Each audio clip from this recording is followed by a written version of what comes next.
What's up, NASCAR fans, and welcome to another episode of 3 Wide. My name's Tom. I'm your host today, as with any day. But anyways, so today I want to talk to you about some big changes happening in NASCAR and some big changes that I personally would love to see. So obviously, we've been seeing a lot of big changes happening through NASCAR with the COVID. A lot of weekday races, a lot more night racing versus daytime racing. It's a little different in that aspect. We are adding a new track to the schedule. We are adding the Nashville Speedway next year. It will follow the Michigan race. Tomorrow we're getting a night race at Martinsville. Yeah, I just did that on camera, and I'm gonna post this on YouTube. But anyways, so first of all, I want to back it up here. I want to thank everybody for following the channel, watching the channel. If you don't subscribe, please do so. I want to grow the channel. I want to get better cameras, better microphones. I want to go out into public. Maybe one day we'll be allowed to do that again. Sunlight. No. But anyways, we want to grow the channel, and you guys following and subscribing, liking, and flat out buying the diecast, everything helps, and that means a lot to me. But anyways, back to the main point. So NASCAR, we've seen a lot of changes in NASCAR over the last 10 years. We've gone from the Gen 4 car, just a pretty simple body over the chassis, of course. Then we went to the Gen 5 car, which is the car of tomorrow. We got that big goofy spoiler that no one seemed to like. I like them. I'm different.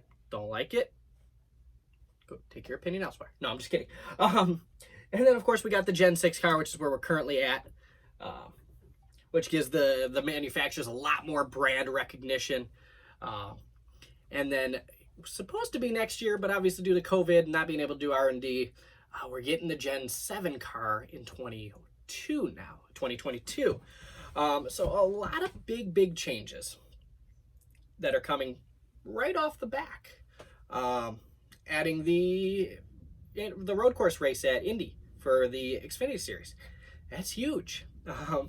So a lot of big changes coming from NASCAR. And now I'll give you my top 5 opinions on what needs to change in NASCAR. And we'll see what you guys think. I want to know what you guys think in the comments below. So we'll get this started. And this we're coming off of the Atlanta race. Atlanta's never been a nail biter. It's never been that one. Everybody just sits there and attentive the whole time and focused. I mean, Atlanta's never been that race. I love Atlanta. I love the fact that it's very abrasive and it lends a lot of strategy into the race. But nonetheless, I think it needs to be shortened. Atlanta needs to be shortened, and that's number one for me. I think a lot of these races need to be shortened. Now, definitely no Coke 600. You interfere with my Coke 600, we're going to have a problem. The Daytona 500, keep it at 500 miles. But we don't need these 500-mile races on these cookie-cutter tracks. I think it's annoying that a lot of fans dog on them. I think they're fun tracks to watch on occasion. But we saw during this kind of COVID epidemic thing here about the return to NASCAR with these 500-kilometer races, about 350 miles, give or take. A lot more aggressive driving, a lot more fun to watch, and the drivers seemed to like it a lot too, and it had a pretty good fan response.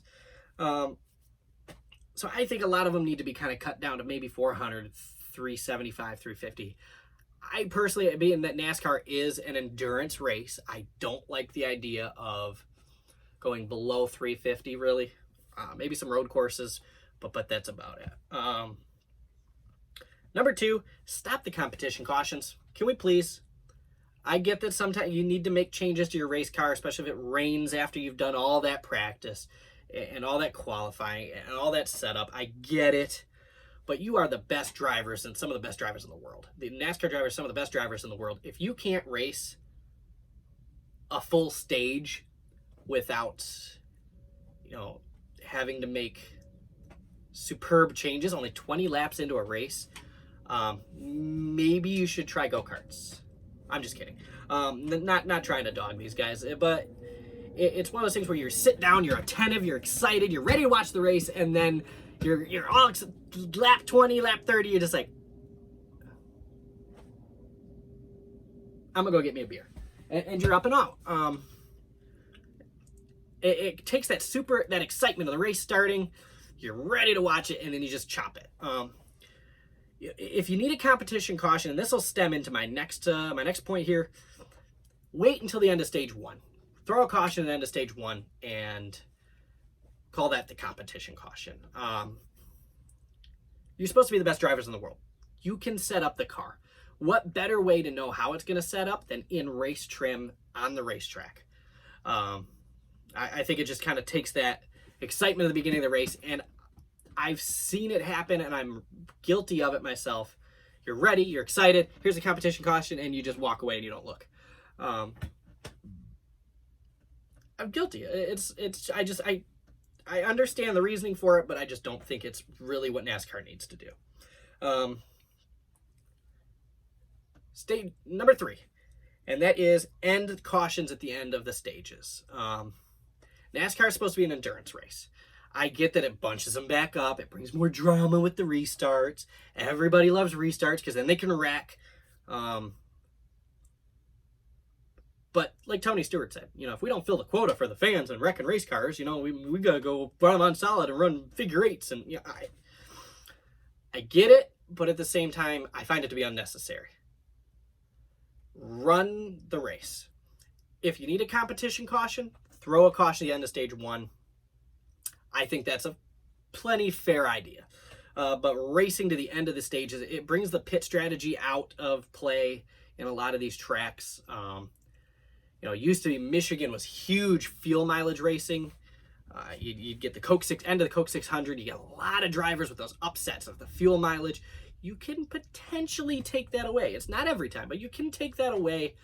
Kind of that anticipation of somebody running out of gas with these competition cautions. Or, I'm sorry, not competition cautions, but the stage breaks. But I don't like that. I love stage racing. I love the fact that race to the stages and get the points. But I think run the race, keep running, keep going. Just keep going. It's just as easy to keep track of the points. Cautions and pit strategy is going to have to come into play, and I think that would make it so much better. But anyways, number 4, midweek special racing. So I think that's a great idea. I think it's a fantastic idea. We do the, say for example, we do the All-Star race, or we do some kind of like annual charity race or something like that. I think that'd be really cool to kind of throw one of those in there every year. Obviously do the All-Star race every year, but split it up a little bit. Throw some races in there during the week. Maybe even throw an actual race in the week. I think that would be really, really cool way to split it up. Some people, when they have, like me, I'm in car sales. I don't have a full weekend. I work Saturdays. The only day I have off is Sunday. And if I'm watching some of these Atlanta races that are just draggers, there goes a lot of my Sunday, my only day off that I sit there and watch the race. Because I'm the kind of guy I will watch from green flag to checkered flag. Some people don't. Some people skip through. Some people go out and do stuff. Some people come back and check the app. I like to watch the race. And there's a lot of fans out there that do. And, I think that it can break up a Sunday here and there. Keep it a Wednesday night race. That would be fantastic. It'd be really cool. And hell, even switch it up per track. That'd be kind of neat. I think that would be kind of neat.